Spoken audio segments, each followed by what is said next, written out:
जय मिथिला स्वागत कर रहल छी जागो मैथिल में। एखन हम सब उपस्थित भ गेल छी मधुबनी राजनगर पैलेस में। महाराज के पैलेस छे। चूँकि एहिठमा दूटा उद्देश्य जे छे से आइ हमरा सबके अयबाक सौभाग्य भेटल हन।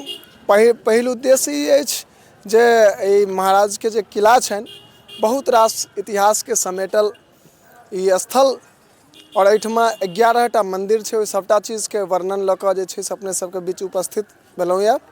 और दोसर कारण ई रही जे जखन हम सब नवादा के इतिहास माहिर धाम नवादा के इतिहास के व्याख्या हम सब केने रही, तकरा बाद ओहिठमा से हमरा सबके लिंक जुड़ल छलन हावीडीह के।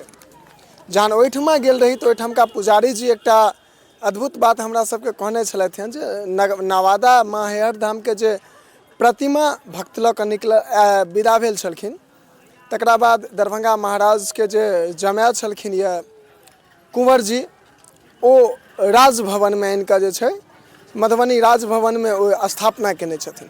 तो एहि बात में कतऽ तक सत्यता छै एही चीज के खोज करैत करैत आइ हम सब उपस्थित भऽ गेल छी मधुबनी जिला के राजनगर पैलेस पर में। और हम सहयोगी के कहबनि जे एक बेर चारू कात तक जे छै से एहिठमा के अहाँ के दृश्य देखा देता जे कतेक सुंदर जे छै से ई मकान। हालांकि एकर जँ इतिहास के हम सब बात करी तो 1700 ईस्वी में ई मकान बन कऽ तैयार बननाइ शुरुआत भेल रहे और 1930-32 के आसपास जो भूकंप आयल छलैया ताहिमे जे छै से ई खंडहर भऽ गेल छै।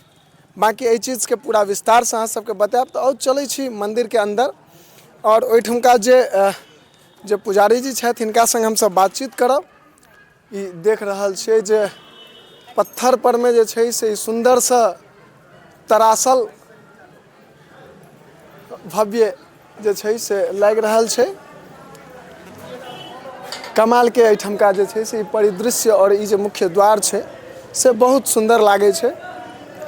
हम सब चलब अंदर, लेकिन ताहिसँ पहिने एक झलक अहाँ के बाहर के जे परिदृश्य छै तकरा देखाबे के कोशिश करी। और ई बहुत सुंदर एहिठमा जे छै से हमरा सबके लागि रहल यऽ। एखन जखन दरभंगा महाराज के छोट भाई एहि जगह पर में रहै छलखिन और ओ पूरा तैयार करबेने छलखिन यऽ, ई वएह जगह छियै। एहिठमा अंदर चलै छी, अंदर के जे छै से हम सब बातचीत करब और तकरा बाद एहि पैलेस के पूरा इतिहास अहाँ सबके देखायब। एहि मंदिरक जखन अंदर में हम सब एलहुँ यऽ तो एहिठमका जे छै से ई परिदृश्य देख कऽ हमरा सबके ताज्जुब लागि रहल यऽ। हम सहयोगी के कहबनि कनी ऊपर सबके जे ई बनल छै, ई फूल सबके जे डिजाइन बनल छै, ओहि समय में जे समय में मशीनक ओतेक उपलब्धि नहीं रहे, ताहि समय में हाथ के कलाकारी होइत रहे। और ओहि हाथ के कलाकारी के देख रहल छी कतेक नमहर जे छै से ई द्वार छै। और द्वार पर जे छै से द्वार के चारू कात हम सहयोगी के कहबनि कनी आगू आबि कऽ ई पिलर के अहाँ के देखायब जे ई जे पिलर छै से देख रहल छी कि विशाल पिलर छै। और नीचा सबके हालांकि जे छै से झड़ि रहल छै नीचा सबमे, चूँकि छै ना मान लिअ सरकार जे अगर सरकार के हम सब बिहार सरकार के बात करी तो एकटा बात तो हमरा सबके जरूर सामने आबैया जे सरकार जे छै से पर्याप्त रूप से स्वार्थी है। एहि दुआरे कि महाराज के जतेक भी जगह छलनि या तकरा तो अपना अधीन में लऽ लेलखिन, लेकिन तकरा बाद ओहि चीज के अगर एकरा पर्यटक स्थल में जे छै से एकरा विकसित कयल जेतै तो चाहे वो दरभंगा हो चाहे वो मधुबनी के राजनगर हो, एकटा सुंदर भव्य पर्यटक स्थल मानल जेतै। और एहिठमा दूर दूर से आदमी के अयला से एहि क्षेत्रक जे छै से क्षेत्र में विकास होते, रोजगार के उन्नति होते, रोजगार के उत्पत्ति होते। मुदा पहिने कहलहुँ जे सरकार जे छै से पर्याप्त रूप से स्वार्थी छथि, खाली लेबएटा बुझै छथिन, देबऽ नहीं बुझै छथिन।